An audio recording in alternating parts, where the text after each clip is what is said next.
매일 묵상 2021년 5월 5일 눈치 보는 그리스도인 에스라 7장 11절로 26절. 눈치를 본다는 것은 누군가에게 인정받고 싶다는 것입니다. 연인의 마음을 얻기 위해 그가 혹은 그녀가 원하는 것을 사전에 알고 준비하고 배려하는 것, 그것을 사랑이라고 합니다. 하지만 이것은 또 다른 형식의 눈치보기입니다.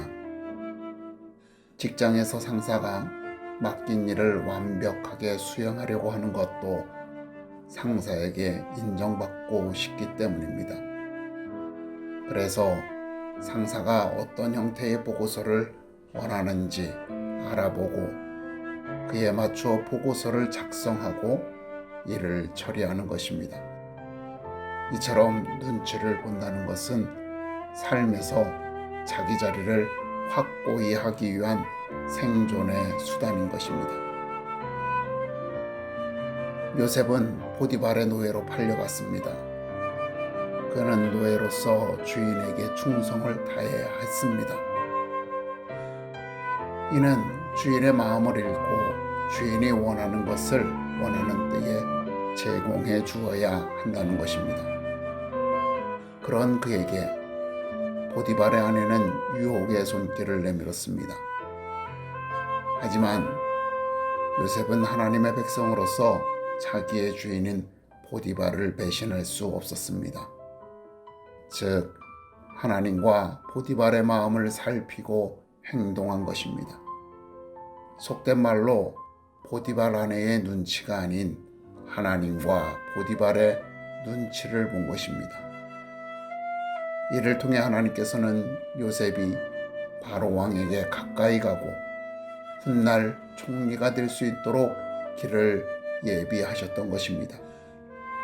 그렇게 요셉은 그 가족이 이스라엘 민족으로 성장할 수 있는 모태를 준비하였던 것입니다. 다니엘에게 이방인의 음식을 먹으라는 명령이 내려졌을 때 다니엘은 하나님의 말씀을 따라 그 음식을 먹지 않기로 마음을 정하였습니다. 바벨론 왕 느부갓네살의 눈치를 보고 살아남고자 했다면 그 명령을 따라 음식을 먹어야 했습니다. 그러나 하나님의 눈치를 보고 먹지 않기로 결심했습니다. 이 사건으로 다니엘은 바벨론 사람들 앞에서 하나님의 영광을 드러낼 수 있게 되었던 것입니다. 에스라 선지자에 대하여 아닥사스다 왕은 하늘의 하나님의 율법의 완전한 학자 겸 제사장이다 라고 평가합니다. 어떤 행동으로 에스라 선지자가 아닥사스다 왕에게 이런 평가를 받게 되었는지 알 수는 없습니다. 다만 그가 하나님께서 원하시는 삶을 살았다는 것, 그리고 그 삶을 아닥사스다 왕에게 인정받았다는 것입니다.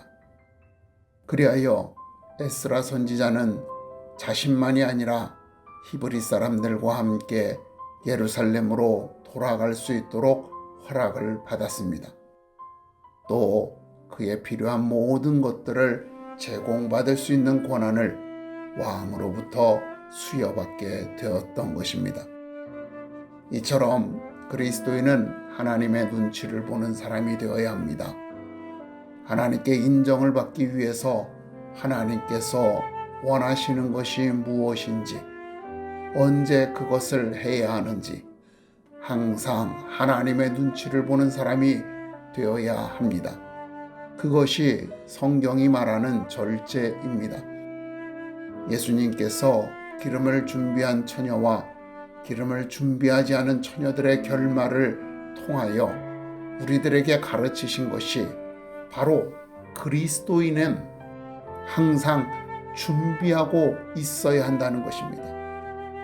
이 준비를 위하여 하나님을 향하여 우리의 귀를 기울이고 있어야 합니다. 그래서 하나님께서 원하시는 것을 알고 실천하는 사람이 되어야 합니다. 그럴 때 하나님께 인정을 받으며 세상에서도 인정받는 사람이 됩니다. 세상에서 성공하고 싶다면 먼저 하나님의 마음을 읽고 하나님께서 원하시는 삶을 살면 됩니다. 하나님은 이 땅을 주관하시는 살아계신 하나님이십니다. 당신의 자녀에게 무엇을 선물로 주시겠습니까? 당신의 자녀가 이 세상에서 인정받는 삶을 살기를 원하신다면 당신의 자녀가 하나님의 말씀에 귀를 기울이는 하나님의 눈치를 보는 사람으로 성장하도록 양육하십시오. 하나님께서 당신의 자녀를 책임지실 것입니다.